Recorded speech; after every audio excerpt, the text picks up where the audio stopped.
2022 Australia കണ്ടത് അവരുടെ ചരിത്രത്തിലെ തന്നെ ഏറ്റവും വലിയ വെള്ളപ്പൊക്കങ്ങളിലൊന്നാണ്. അതേ സമയത്ത് തന്നെയാണ് തെക്കേ അമേരിക്കയിൽ കടുത്ത വരൾച്ചയുണ്ടായതും. ബ്രസീലിലും അർജന്റീനയിലുമൊക്കെ വലിയ രീതിയിൽ കൃഷിനാശവും ഉണ്ടായി. കേൾക്കുമ്പോൾ പരസ്പര ബന്ധമില്ലെന്ന് തോന്നാമെങ്കിലും ഭൂമിയുടെ ഇരുവശങ്ങളിലുണ്ടായ ഈ പ്രതിഭാസങ്ങൾക്കെല്ലാം പിന്നിൽ ഒരൊറ്റ കാരണമേയുള്ളൂ: പസഫിക് സമുദ്രത്തിലെ താപനിലയിലുണ്ടായ ചെറിയൊരു വ്യത്യാസം. അതാണ് ലാനിന. ലളിതമായി പറഞ്ഞാൽ, മധ്യരേഖ പസഫിക് സമുദ്രത്തിലെ മുകൾ ഭാഗത്തെ വെള്ളം സാധാരണ ഉള്ളതിനേക്കാൾ കൂടുതൽ തണുക്കുന്ന ഒരു അവസ്ഥയ്ക്കാണ് നമ്മൾ ലാനിന എന്ന് പറയുന്നത്. നമ്മൾ കഴിഞ്ഞ വീഡിയോയിൽ പറഞ്ഞ എൽനിനോയുടെ നേരെ ഓപ്പോസിറ്റ് ആണിത്. അതുകൊണ്ട് തന്നെ ഇതിനെ എൻസോ സൈക്കിളിന്റെ തണുത്ത ഘട്ടം അഥവാ കോൾഡ് ഫേസ് എന്നും വിളിക്കാറുണ്ട്. ഇനി എന്താണ് ഈ പേരിന് പിന്നിലെ കഥയെന്ന് നോക്കാം. സ്പാനിഷ് ഭാഷയിൽ എൽനിനോ എന്ന് വെച്ചാൽ ചെറിയ ആൺകുട്ടി എന്നാണ് അർത്ഥമെന്നും ക്രിസ്മസ് സമയത്ത് കടൽ ചൂടാകുന്നത് ശ്രദ്ധിച്ച പെറുവിലെ മത്സ്യത്തൊഴിലാളികളാണ് ഉണ്ണിയേശു എന്ന അർത്ഥത്തിൽ പണ്ട് ആ പേരിട്ടതെന്നും മുൻപ് എൽനിനോയെ കുറിച്ച് ചെയ്ത വീഡിയോയിൽ പറഞ്ഞിരുന്നല്ലോ. അങ്ങനെയെങ്കിൽ അതിന് നേർവിപരീതമായി കടൽ നല്ലപോലെ തണുക്കുന്ന അവസ്ഥയ്ക്ക് ശാസ്ത്രജ്ഞർ നൽകിയ പേരാണ് ലാനിന. സ്പാനിഷിൽ ഇതിന്റെ അർത്ഥം ചെറിയ പെൺകുട്ടി എന്നാണ്, അതായത് എൽനിനോയുടെ ഒരു ഇരട്ട സഹോദരി.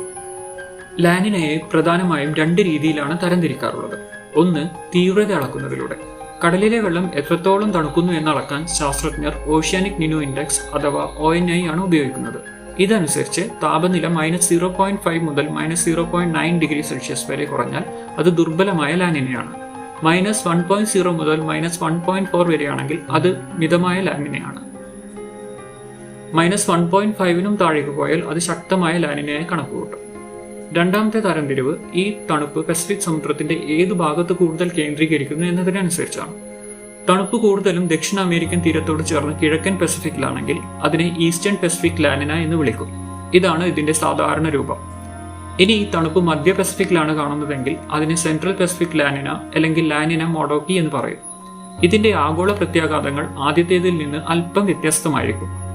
ഇതുകൂടാതെ ഈ പ്രതിഭാസം എത്ര നാൾ നീണ്ടു നിൽക്കുന്നു എന്നതും പ്രധാനമാണ്. ചില ലാനിനകൾ 1 വർഷം കൊണ്ട് അവസാനിക്കും, എന്നാൽ ചിലത് തുടർച്ചയായി 2-3 വർഷം വരെ നീണ്ടു നിൽക്കാറുണ്ട്. ഇതിനെ ഡബിൾ ഡിപ്പ് അല്ലെങ്കിൽ ട്രിപ്പിൾ ഡിപ്പ് ലാനിന എന്നാണ് വിളിക്കുന്നത്. 2020 മുതൽ 2023 വരെ തുടർച്ചയായി 3 വർഷമാണ് ലോകം ഒരു ട്രിപ്പിൾ ഡിപ്പ് ലാനിനയ്ക്ക് സാക്ഷ്യം വഹിച്ചത്. ശരിക്കും ലാനിന ഉണ്ടാവാനുള്ള കാരണം എന്താണ്? അത് മനസ്സിലാക്കാൻ ആദ്യം പസഫിക്കിലെ സാധാരണ അവസ്ഥ എന്താണെന്ന് നോക്കാം. സാധാരണയായി പസഫിക് സമുദ്രത്തിന് മുകളിലൂടെ കിഴക്ക് നിന്ന് പടിഞ്ഞാറോട്ട് ശക്തമായ ചില കാറ്റുകൾ വീശാറുണ്ട്. ഇതിനെ ട്രേഡ് വിൻഡ്സ് എന്നാണ് വിളിക്കുന്നത്. ഈ കാറ്റുകൾ കടലിന്റെ മുകളിലുള്ള ചൂടുവെള്ളത്തെ മുഴുവൻ ഇന്തോനേഷ്യ, ഓസ്ട്രേലിയ ഭാഗത്തേക്ക് തള്ളി നീക്കും. എന്നാൽ ലാനിന സമയത്ത് ഈ കാറ്റുകൾ സാധാരണയേക്കാൾ ഭയങ്കര ശക്തമാകാറുണ്ട്. അതോടെ 3 കാര്യങ്ങളാണ് സംഭവിക്കാറ്. ഒന്ന്, കടലിലെ ചൂടുവെള്ളം മുഴുവൻ കൂടുതൽ ശക്തിയോടെ ഏഷ്യ, ഓസ്ട്രേലിയ ഭാഗത്തേക്ക് നീങ്ങും. 2, ഇപ്പുറത്ത് ദക്ഷിണ അമേരിക്കൻ തീരങ്ങളിൽ ചൂടുവെള്ളം മാറിപ്പോകുന്നത് കൊണ്ട് കടലിന്റെ ആഴങ്ങളിൽ നിന്ന് തണുത്തതും പോഷകങ്ങൾ നിറഞ്ഞതുമായ വെള്ളം മുകളിലേക്ക് ഉയർന്നു വരും. ഇതിനെ അപ്വെല്ലിംഗ് എന്നാണ് പറയുക. ഇത് ആ പ്രദേശത്തെ മീനുകൾക്ക് പെറ്റുപെരുകാൻ പറ്റിയ മികച്ചൊരു സാഹചര്യമാണ്. 3, ഇതോടെ അന്തരീക്ഷത്തിലെ വായുപ്രവാഹമായ വാട്ടർ സർക്കുലേഷൻ കൂടുതൽ ശക്തമാവുകയും നമ്മുടെ ഭാഗത്തും ഓസ്ട്രേലിയയിലുമൊക്കെ കനത്ത മേഘരൂപീകരണത്തിനും പേമാരികൾക്കും കാരണമാവുകയും ചെയ്യും. അതേസമയം മറുഭാഗത്ത് കടുത്ത വരൾച്ചയുമായിരിക്കും. മറ്റൊരു രസകരമായ കാര്യം, മിക്കപ്പോഴും ഒരു വലിയ എൽനിനോ വന്നു പോയതിന് തൊട്ടു പിന്നാലെയാണ് ലാനിന വരാറുള്ളത്. കടലും അന്തരീക്ഷവും തമ്മിലുള്ള ഈ അങ്ങോട്ടും ഇങ്ങോട്ടുമുള്ള കളിക്ക് ശാസ്ത്രലോകം പറയുന്ന പേരാണ് ജെർക്നസ് ഫീഡ്ബാക്ക്. ലാനിന ഓരോ ഭൂഖണ്ഡത്തെയും ബാധിക്കുന്നത് ഓരോ രീതിയിലാണ്. നമുക്കത് വേഗത്തിലൊന്ന് നോക്കാം. ആദ്യം വടക്കേ അമേരിക്ക. കാനഡയിലും അമേരിക്കയുടെ വടക്കു പടിഞ്ഞാറൻ ഭാഗങ്ങളിലും കടുത്ത തണുപ്പും വലിയ തോതിൽ മഴയും മഞ്ഞുവീഴ്ചയുമൊക്കെയാണ് ലാനിന സമ്മാനിക്കാറുള്ളത്. ഉദാഹരണത്തിന് 2007-2008 കാലഘട്ടത്തിൽ കിഴക്കൻ കാനഡയിൽ റെക്കോർഡ് മഞ്ഞുവീഴ്ചയാണ് ഉണ്ടായത്. എന്നാൽ അമേരിക്കയുടെ തെക്കൻ സംസ്ഥാനങ്ങളിലോ നേരെ തിരിച്ചാണ് സംഭവിച്ചത്. അവിടെ കടുത്ത ചൂടും വരൾച്ചയുമായിരുന്നു അനുഭവപ്പെട്ടത്. കൂടാതെ അറ്റ്ലാന്റിക് സമുദ്രത്തിൽ കാറ്റിന്റെ തടസ്സങ്ങൾ കുറയുന്നതുകൊണ്ട് ഈ സമയത്ത് വലിയ ചുഴലിക്കാറ്റുകൾ ഉണ്ടാകാനുള്ള സാധ്യതയും കൂടും. ഇനി തെക്കേ അമേരിക്കയിലേക്ക് വന്നാൽ അവിടെ കാര്യങ്ങൾ നേരെ തലകീഴാകും.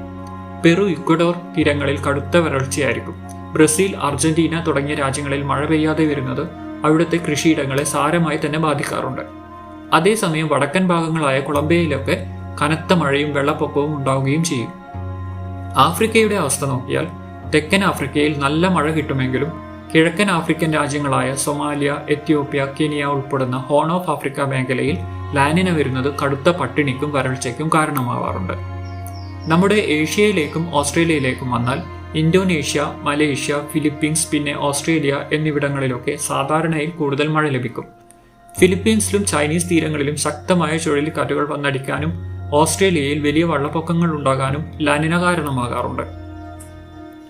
യൂറോപ്പിന്റെ കാര്യം നോക്കുകയാണെങ്കിൽ പസഫിക് സമുദ്രത്തിൽ നിന്ന് ഒരുപാട് അകലെയായതുകൊണ്ട് യൂറോപ്പിൽ ലാനിനയുടെ സ്വാധീനം വളരെ കുറവാണ്. എങ്കിലും ചില വർഷങ്ങളിൽ വടക്കൻ യൂറോപ്പിൽ കടുത്ത ശൈത്യമുണ്ടാക്കാൻ ഇത് പരോക്ഷമായി കാരണമാവാറുണ്ട്. ഇന്ത്യയുടെ കാര്യത്തിലേക്ക് വരാം. ലാനിന നമുക്ക് പൊതുവെ ഒരു നല്ല വാർത്തയാണ്. എൽനിനോ നമ്മുടെ കാലവർഷത്തെ തകർക്കുമ്പോൾ ലാനിന നമ്മുടെ തെക്കു പടിഞ്ഞാറൻ മൺസൂണിനെ നല്ലപോലെ ശക്തിപ്പെടുത്തുകയാണ് ചെയ്യാറ്. ഇത് കാരണം രാജ്യത്ത് സാധാരണ രീതിയിലോ അല്ലെങ്കിൽ അതിൽ കൂടുതലോ മഴ ലഭിക്കാറുണ്ട്. കർഷകർക്ക് ഇത് വലിയൊരു ആശ്വാസമാണ്. എന്നാൽ ഇതിന് ഒരു മറുപുറവുമുണ്ട്. അമിതമായി മഴ പെയ്യുന്നത് പലയിടത്തും വലിയ വെള്ളപ്പൊക്കത്തിന് വഴിവെക്കാറുണ്ട്. അതുപോലെ തമിഴ്നാട് പോലുള്ള സംസ്ഥാനങ്ങളിൽ തുലാവർഷ സമയത്ത് അഥവാ നോർത്ത് ഈസ്റ്റ് മൺസൂൺ സമയത്ത് കനത്ത മഴ പെയ്യാൻ ലാനിന കാരണമാകാറുണ്ട്. കൂടാതെ ഉത്തരേന്ത്യയിൽ ഈ വർഷങ്ങളിൽ സാധാരണയേക്കാൾ കഠിനമായ തണുപ്പും അനുഭവപ്പെടാറുണ്ട്. ഇന്ത്യയിൽ തന്നെ മൺസൂൺ ആദ്യമെത്തുന്ന സംസ്ഥാനം കേരളമായതുകൊണ്ട് ആഗോളതലത്തിലുണ്ടാകുന്ന ഇത്തരം മാറ്റങ്ങൾ നമ്മളെ പെട്ടെന്ന് തന്നെ ബാധിക്കാറുണ്ട്.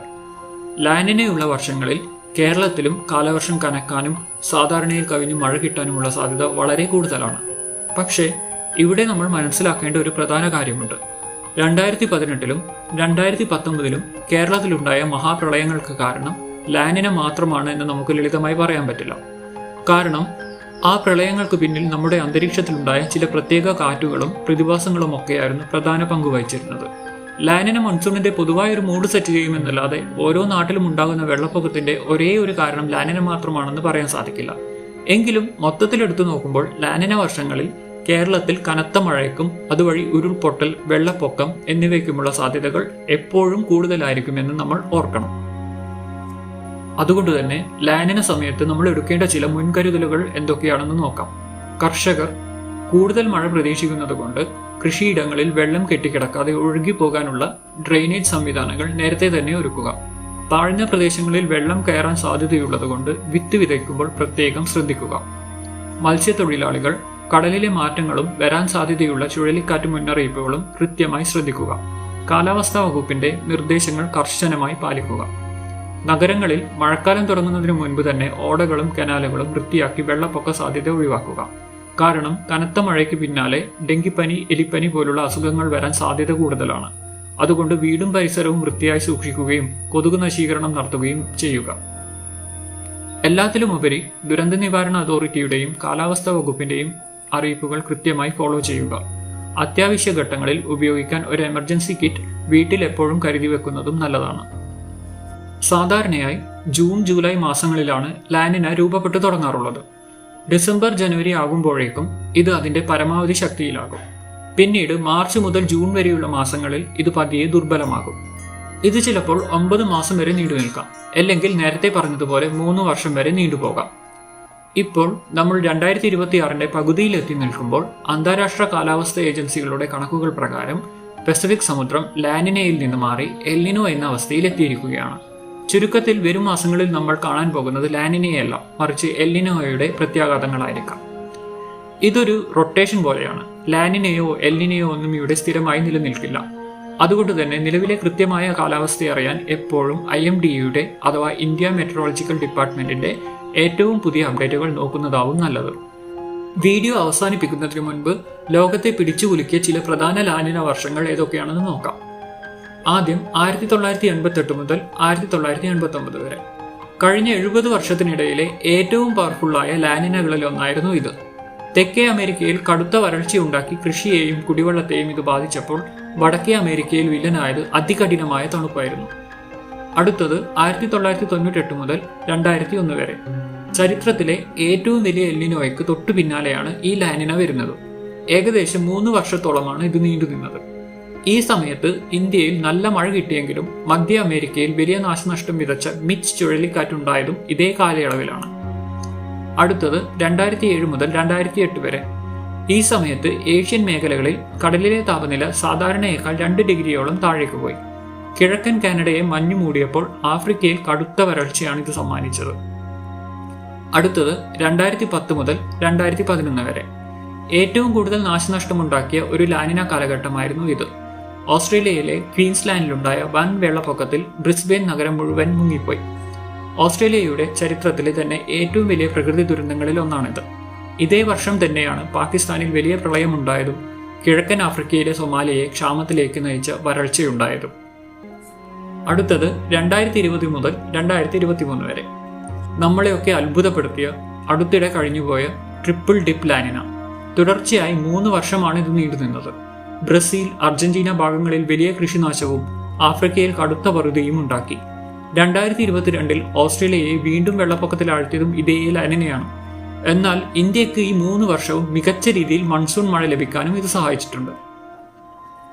അപ്പോൾ നമ്മൾ മനസ്സിലാക്കേണ്ടത് എൽനിനോയും ലാനിനയും സമുദ്രത്തിലെ ചൂടും തണുപ്പും മാറി മറിഞ്ഞുണ്ടാകുന്ന വലിയ 2 സൈക്ലിക് പ്രോസസ്സുകളാണ്. അതിന്റെ പ്രത്യാഘാതങ്ങൾ നമ്മുടെ കേരളത്തിലെ ഒരു കൊച്ചു നെൽപ്പാടം മുതൽ ഓസ്ട്രേലിയയിലെ വലിയ നദികളിൽ വരെ വന്ന് പ്രതിഫലിക്കും.